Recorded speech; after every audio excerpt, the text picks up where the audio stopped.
انہوں نے اپنی بیٹی جناب سارہ کا نکاح کر دیا. کچھ آگے بڑھے تو ایک ظالم بادشاہ سے ٹکرائے. اس نے ایک شہزادی ایک بادشاہ کی بیٹی قید کی ہوئی تھی, جناب ہاجرہ نام تھا. ان کو قید سے چھڑا کے ساتھ لائے. حضرت لوط علیہ السلام بھی ساتھ. یہ 4 لوگوں کا قافلہ چلا. فلسطین میں جا کے پڑاؤ ڈالا, گھر بار چھوڑا, تبلیغ شروع ہوئی. حضرت ابراہیم کے گھر میں 2 خواتین ہیں, ایک آپ کی بیوی ہیں, ایک حضرت ہاجرہ ہے. اولاد کوئی نہیں. بڑا میوہ ہے میٹھا. گھر وہی آباد ہوتا ہے جس میں بچے روتے ہیں. گھر ہوتا ہی وہ ہے جس میں بچوں کی چنچناہٹ ہوتی ہے, بھن بھناہٹ ہوتی ہے. حضرت ابراہیم نے ایک بچہ روتے ہوئے دیکھا تو آنکھوں میں آنسو آئے. کہنے لگے ربی ہب لی من الصالحین, یا اللہ مجھے بھی نیک اولاد عطا کر دے. حضرت سارہ نے سن لیا. کہنے لگی ابراہیم شاید میرے بطن سے تو آپ کو نصیب نہیں, ہاجرہ سے نکاح کر لو. جناب ہاجرہ سے نکاح ہوا. اللہ تو بڑا بے نیاز ہے. رب کریم نے حضرت اسماعیل جیسا خوبصورت بیٹا عطا فرمایا. بیٹا کالا سیاہ بھی ہو تو سینے کی ٹھنڈک ہوتا ہے, پر یہ تو وہ بیٹا ہے جس کی پیشانی میں نور محمدی چمکتا ہے صلی اللہ علیہ وسلم. حضرت سیدنا اسماعیل علیہ اتنے خوبصورت.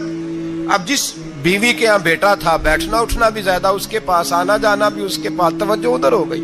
جناب سارہ رشک کرنے لگی. ایک دن کہنے لگی اسے چھوڑ آ جنگل میں, وادی غیر ذی زرع, مکے کے پاس. بھائی ایک بیٹا عالم دین بنا لو. کہنے لگا روٹی کہاں سے کھائے گا؟ تیرے 5 بیٹے ہیں, کو حافظ قرآن بنا, کہتے روٹی کہاں سے کھائے گا؟ وہ بچہ بھی کہتا ہے میں کہاں سے کھاؤں گا.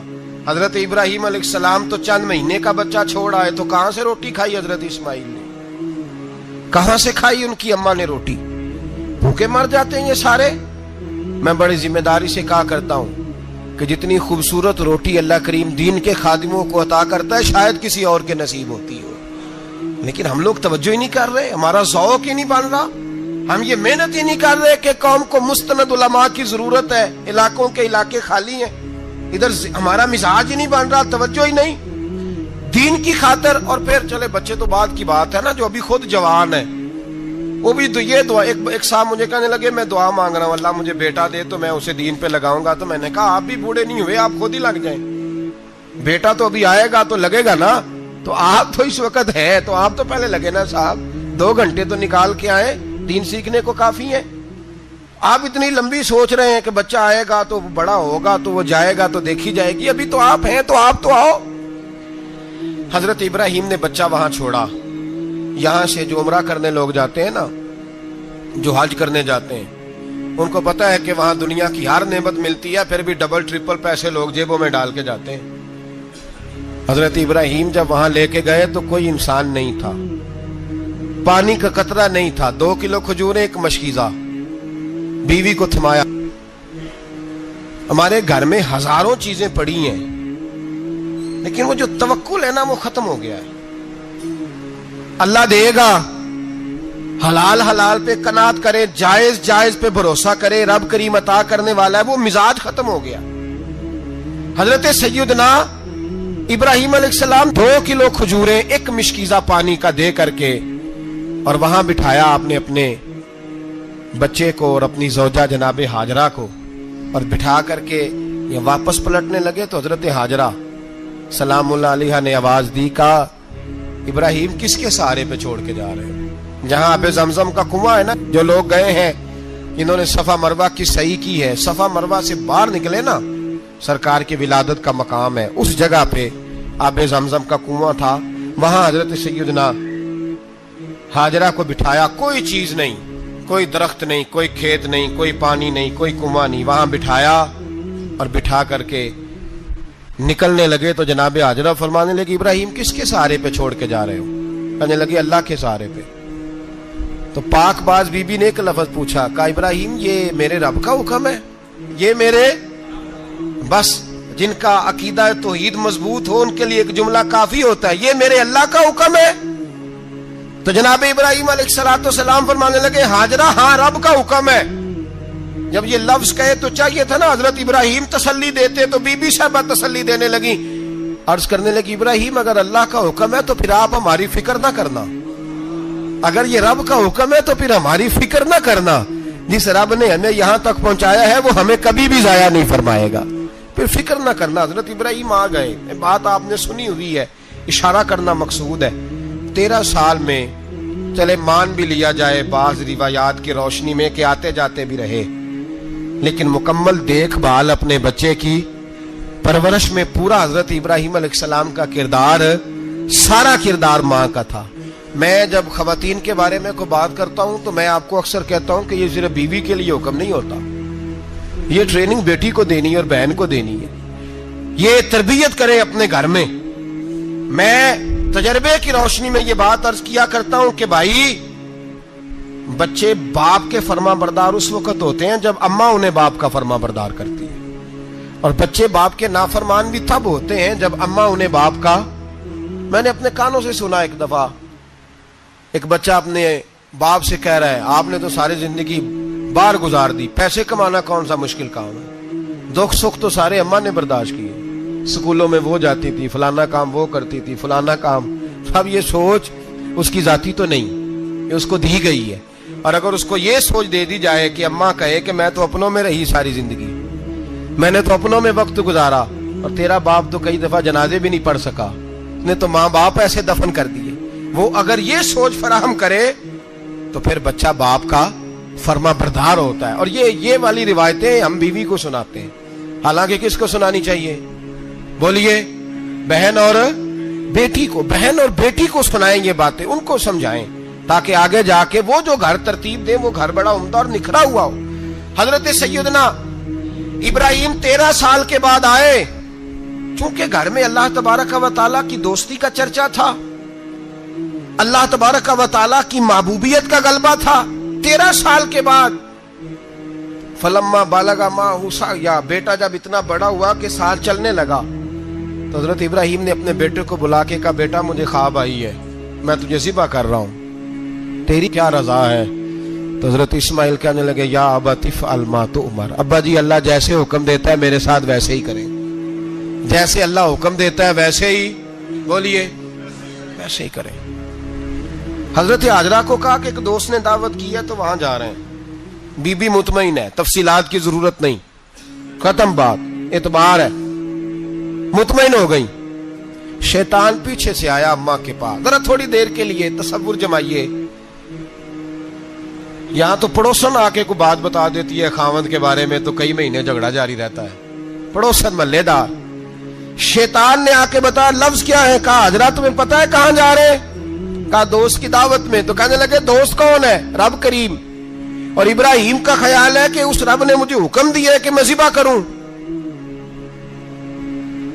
تو حضرت حاجرہ کہنے لگی کبھی باپ بھی بیٹے ذبح کرتے ہیں؟ شیطان کہنے لگا ان کا خیال ہے کہ ان کے رب نے حکم دیا ہے. جناب حاجرہ فرمانے لگی اگر رب نے حکم دیا تو پھر تو مجھے شیطان لگتا ہے, تو مجھے شیطان لگتا ہے. کا کیا مطلب؟ فرمانے لگی اگر رب کریم کا حکم ہے تو میرے پاس ایک اسماعیل ہے, اگر 1000 بھی ہوتے میں سارے اللہ کے راستے میں پیش کر دے دیتی. مالک کا ہی تو ہے سارا کچھ, اسی کا ہے, اس میں لیت اللہ کی کیا گنجائش. حضرت سیدنا ابراہیم علیہ السلام نے بیٹے کے حلق پہ چھری رکھ بھی دی اور چھری چلا بھی دی, رکھ بھی دی, اور وہ تو اللہ کریم نے فرمایا یا ابراہیم قد صدقت الرؤیا, ابراہیم تو نے خواب سچا کر دکھایا, وہ قیامت تک تیرا نام رہے گا. حضرت ابراہیم نے وطن بھی دیا, جان بھی دی, بیٹا بھی, اللہ کریم نے دمبے دیے, فرمایا یہ فدیہ ہے.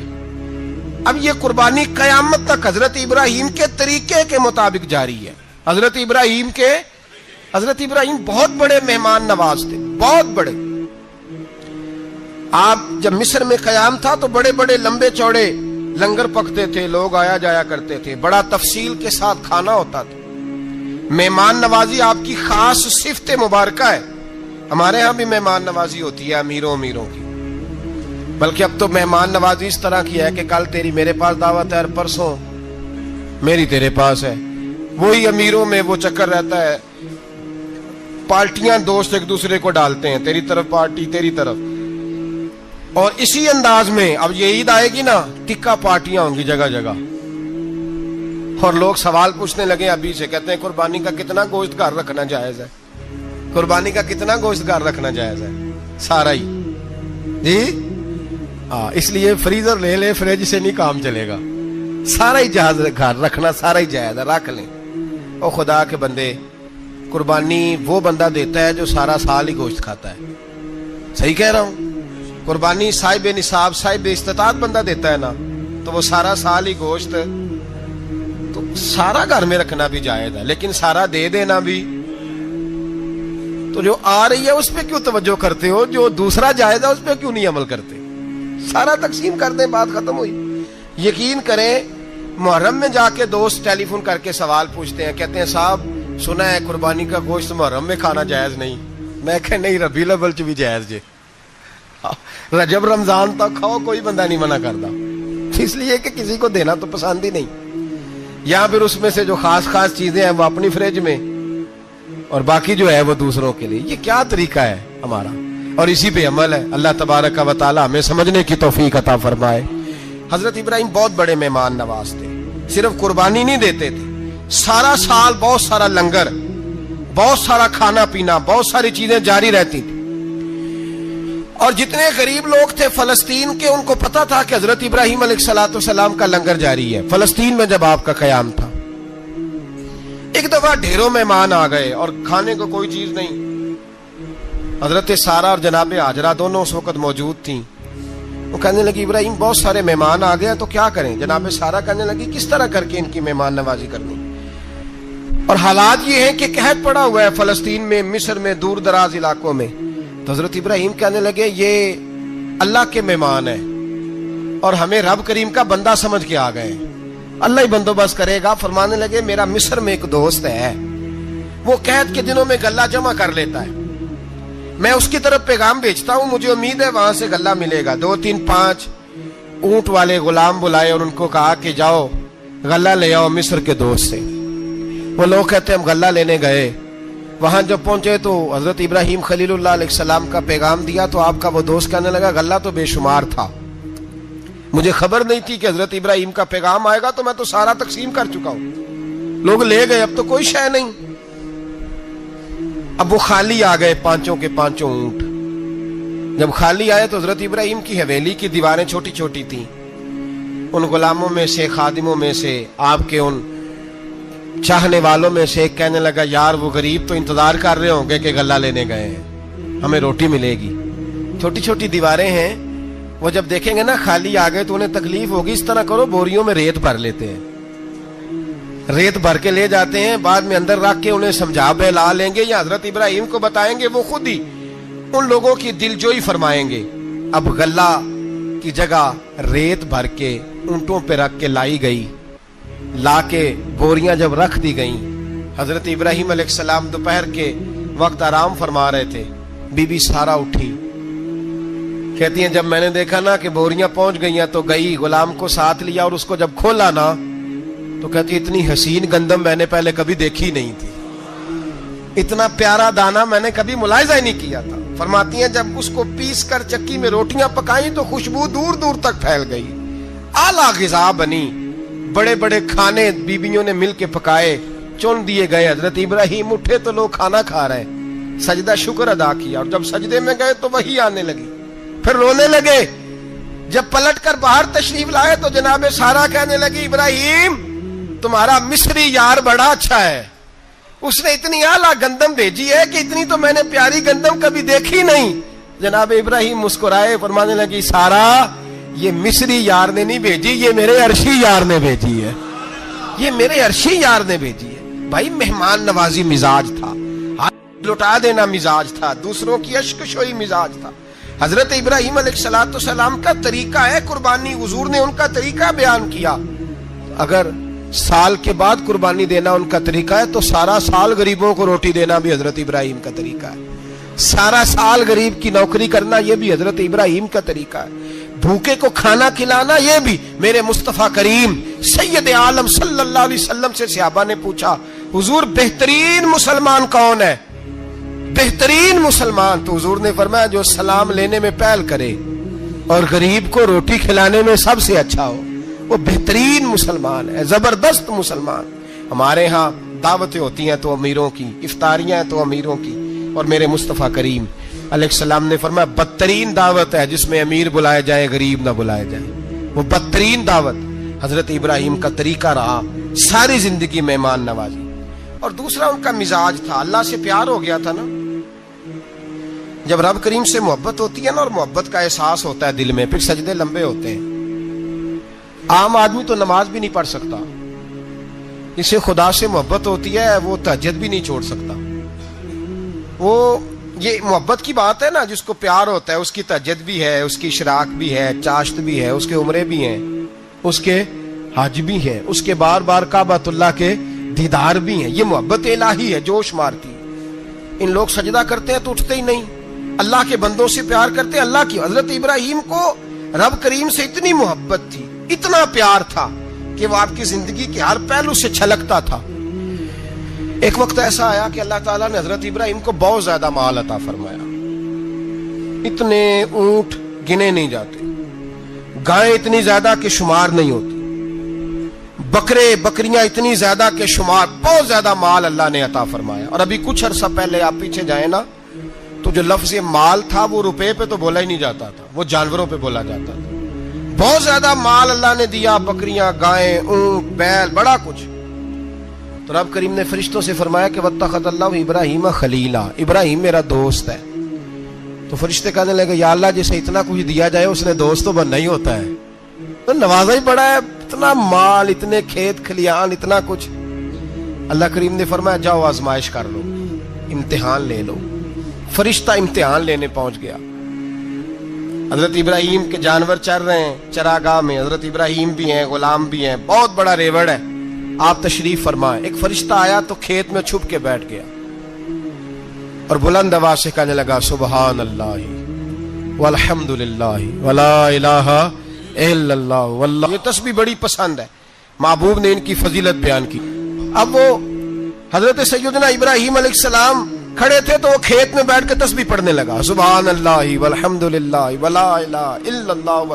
حضرت ابراہیم کہنے لگے یہ میرے رب کا نام کون لے رہا ہے, بڑی اس کی میٹھی آواز ہے, بڑی کون ہے. ڈھونڈنے لگے, گھومتے گھومتے اس کے پاس چلے گئے, فرشتہ انسانی شکل میں. تو میرے رب کا ذکر کر رہا تھا؟ اس نے کہا میں ہی کر رہا تھا. فرمانے لگے یار ایک دفعہ پھر نہیں کرتا. تو کہنے لگا ابراہیم پہلے تو میں اپنی مرضی سے کر رہا تھا, تو کہتا ہے تو پیسے لگیں گے, پیسے ہیں تو کر دیتا ہوں. حضرت ابراہیم کہنے لگے بول تو کیا لے گا, میرے اللہ کا ذکر سنانے کا کیا لے گا. کہنے لگا جتنی بکریاں آپ چرا رہے ہیں ساری دے دے تو میں اللہ کا ذکر سنا دیتا ہوں. اور آپ نے فرمایا بس جا تیری ساری ہوئی, میرے رب کا ذکر سنا. اور پھر شروع ہو گیا سبحان اللہ الحمد للہ ولا الہ الا اللہ واللہ اکبر. حضرت ابراہیم علیہ السلام کیف میں, یار پھر ذرا سنا, نہ علما وچ پھسا سانو, تو یار دی گل سنا سانو, ذرا دوبارہ سنا. پھر سنایا, ایک دفعہ پھر کہا. فرشتہ کہنے لگا بس جی آپ کے پیسے پورے ہو گئے. حضرت ابراہیم کہنے لگے چل ایک دفعہ اور سنا. کہنے لگا پیسے لگیں گے, تو کیا لے گا. کہنے لگا گائیں بھینسیں ساری میری. فرمایا بس یار اتنی قیمت, تو سنا صحیح, سارا کچھ ہی تیرا. پھر شروع ہو گیا سبحان اللہ والحمد للہ ولا الہ الا اللہ واللہ اکبر. گائیں دے دیں, بھینسیں دے دیں, وہ ذکر سناتا ہے. حضرت ابراہیم کبھی مچلتے ہیں, کبھی روتے ہیں, کبھی آہیں بھرتے ہیں. تو میرے رب کا نام لے رہا ہے, ذرا پھر سے لے. کیف جاری ہے. کہنے لگا بس بھائی. حضرت ابراہیم فرمانے لگے تو اور لے لے جو لینا ہے, مجھے ذکر سنا. اس نے کہا ابراہیم بکریاں میں لے چکا, گائے بھینسیں میں لے چکا, اونٹ رہ گئے, سارے لے لوں گا پھر ذکر سناؤں گا. فرمایا جا تیرا ہوا تو ذکر سناتا رہ, میں دیتا ہوں. دے دیا, کچھ دیر ذکر کیا تو اب خاموش ہو گیا. حضرت ابراہیم خلیل اللہ علیہ السلام فرمانے لگے ذکر سنا. کہنے لگا ابراہیم اب تیرے پاس دینے کو کیا ہے, ہر چیز تو میں لے چکا. آپ فرمانے لگے یہ گائے بھینسیں بکریاں چرانے کے لیے تجھے کوئی نوکر ملازم بھی تو چاہیے نا. تو اس طرح کر, مجھے رکھ لے, میں روٹی نہیں مانگوں گا, کھانا نہیں مانگوں گا, تو اللہ کا ذکر سناتا رہنا, میں تیرے جانوروں کی نوکری کرتا رہوں گا. حضرت ابراہیم علیہ السلام نے جب یہ کہا نا, فرشتے کی آنکھوں میں آنسو آ گئے. تر دامنی پہ شیخ ہماری نہ جائیے, ہم دامن نچوڑ دیں تو فرشتے وضو کریں. فرشتہ رو پڑا اور کہنے لگا ابراہیم مجھے سینے سے لگاؤ, آپ واقعی اس قابل ہے کہ اللہ آپ کو اپنا دوست بنائے, واقعی اس قابل ہے کہ رب آپ کو اپنا. حضرت ابراہیم علیہ السلام کا خدا سے محبت کرنے کا نرالا انداز. اور میرے بھائی یہی محبت انہیں میرے مصطفیٰ سے بھی تھی۔ ایک نبی گھر بنا رہا ہے، دوسرا بنوا رہا ہے۔ حضرت اسماعیل علیہ السلام پتھر اٹھا اٹھا کے لا رہے ہیں، جناب ابراہیم بنا رہے ہیں۔ جب خانہ کعبہ بن گیا تو کہنے لگے ربنا وابعث فیہم رسولا، اے اللہ اب اسے بسانے کے لیے اپنا آخری رسول بھی عطا فرما۔ نبی پاک فرماتے ہیں میں دعا ہوں حضرت ابراہیم کی۔ یہ قربانی حضرت ابراہیم کا طریقہ ہے۔ حضور نے اگرچہ نبی پاک کی اپنی سنت تھی، یہ بھی کہہ سکتے تھے سنتی و سنت ابیکم ابراہیم، میری سنت ہے اور تمہارے باپ ابراہیم کی سنت ہے، یہ نہیں فرمایا۔ جب صحابہ نے کہا قربانی کیا ہے، فرمایا سنت ابیکم ابراہیم، یہ تمہارے باپ ابراہیم کی سنت ہے۔ ہر صاحب نصاب پر قربانی واجب ہے۔ جو زکوٰۃ کا نصاب رکھتا ہو اس پر قربانی واجب ہے، یعنی ضروریات سے زیادہ اتنے پیسے جتنے پیسوں سے زکوٰۃ فرض ہوتی ہے، اتنے پیسے جس آدمی کے پاس قربانی سے پہلے پہلے آ جائیں اس آدمی پر قربانی کرنا واجب ہے۔ بکرا، چھترا، دمبا 1 سال کا یا دمبا 6 مہینے کا ہو پر اتنا بڑا محسوس ہوتا ہو کہ لگے کہ 1 سال کا ہے، اس کی قربانی ہو سکتی ہے۔ جانور میں کوئی عیب نہیں ہونا چاہیے، اتنا کمزور نہ ہو کہ ذبح جہاں اسے کرنا ہے وہاں وہ چل کے جا نہ سکے، اتنا کمزور جانور نہ ہو، اس کے اندر بظاہر کوئی اتنا بڑا نقص نہ پایا جاتا ہو، کانا نہ ہو، لنگڑا نہ ہو، کوئی اس کی ہاتھ نہ کٹے ہوئے ہوں، ایسا نقص جو واضح ہو۔ بکرا 1 سال کا، گائیں اور بھینس یہ 2 سال کی، اونٹ 5 سال کا۔ اب اس میں یہ ہے کہ ہمارے بہت سارے دوست چونکہ ہم دیہاتی لوگ ہیں تو پوچھتے ہیں کہ دوندا نہیں ہے تو چوگا نہیں ہے، تو یہ ہماری پنجابی کی اصطلاحات ہیں، پنجابی کی۔ شریعت اسلامیہ نے سال بتائے ہیں، یہ تو ہم نے اپنی آسانی کے لیے، یا دیہاتوں میں جو ماحول تھا اس طرح کا جانور لیں، خوبصورت جانور لیں۔ جو نصاب ہے وہ بھی میں نے آپ کو بتایا، لیکن ایک اور پہلو بھی ہے۔ نبی پاک صلی اللہ علیہ وسلم پہ زکوٰۃ کبھی فرض نہیں ہوئی،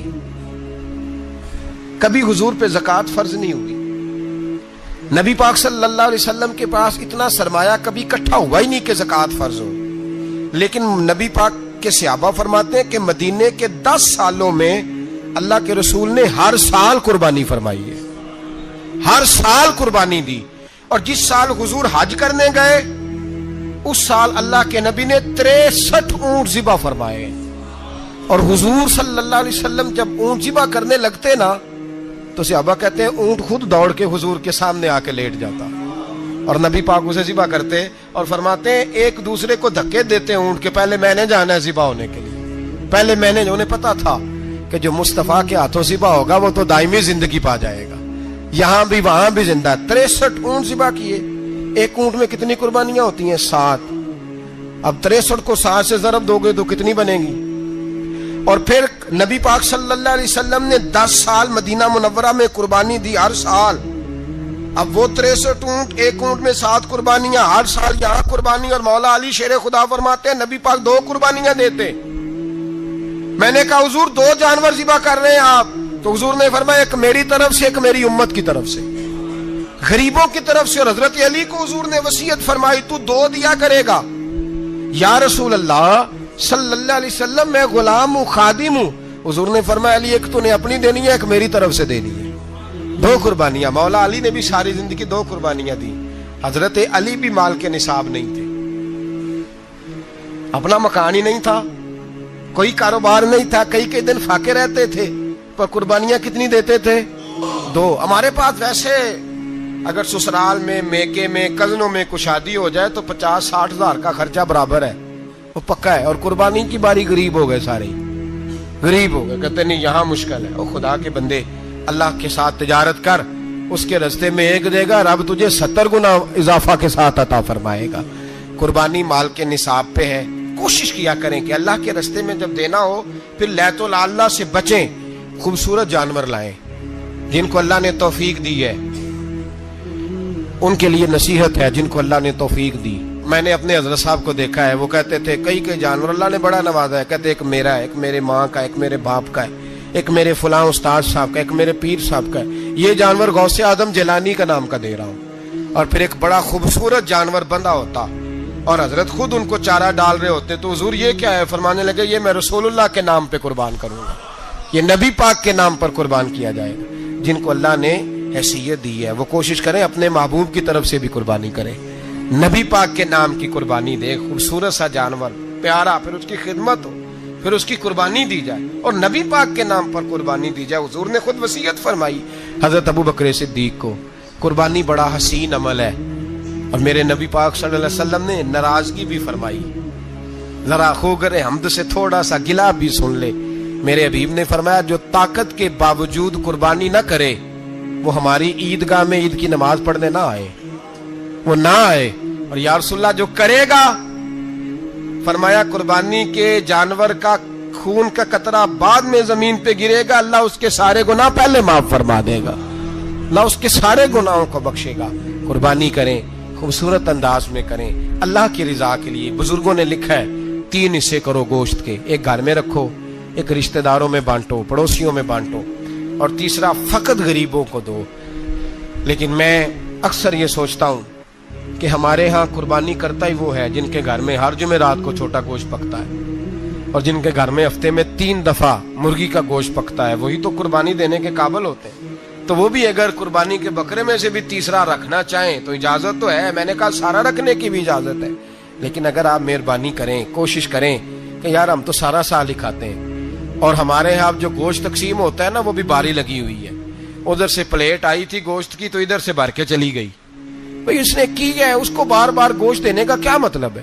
آپ یہ دیکھیں عزیزوں میں، رشتہ داروں میں، اور میں اگر تھوڑا سا آپ کی توجہ کرانے میں کامیاب ہو جاؤں تو سفید پوش لوگوں کو دیکھیں، کچھ سفید پوش ہیں، سفید پوش جن کے اوپر قرضے ہیں، بیماریوں نے جکڑ لیا ہے، گھر میں بڑے بڑے سخت مریض آ گئے ہیں، سفید پوش پہلے دیا کرتے تھے۔ آپ ان سے پوچھتے ہیں صاحب قربانی، تو بات کو ٹالتے ہیں، وہ کہتے ہیں سوچ رہا ہوں کوئی حصہ ڈال جائے، پردہ پوشی کرتے ہیں، کہتے ہیں کہیں حصہ رکھا ہوا ہے، پردہ پوش۔ اکثر وہ لوگ قربانی نہیں دے پاتے، اکثر دیا کرتے تھے اب نہیں دے پا رہے، کیوں؟ اس لیے کہ مشکلات ایسی آ گئیں۔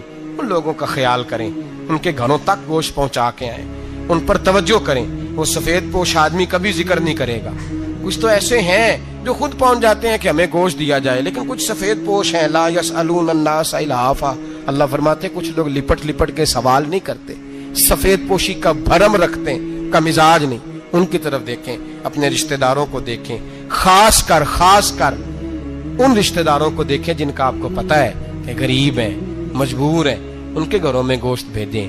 غریب بیٹیوں، غریب بہنوں کا خیال کریں، اس طرف متوجہ ہوں، ان کے ساتھ اس نے سلوک کریں، اس طرف آپ لوگ خیال کریں۔ اللہ ہمیں سمجھنے کی توفیق عطا فرمائے۔ تیرا اندیشہ افلاکی نہیں ہے، تیری پرواز لولا کی نہیں ہے، یہ مانا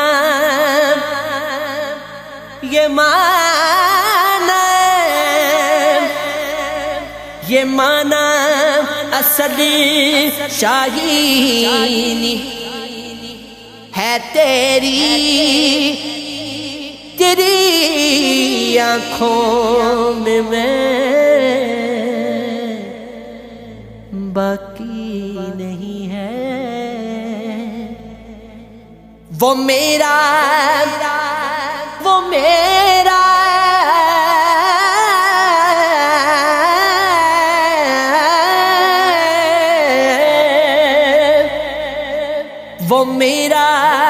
رونق کی محفل کہاں ہے،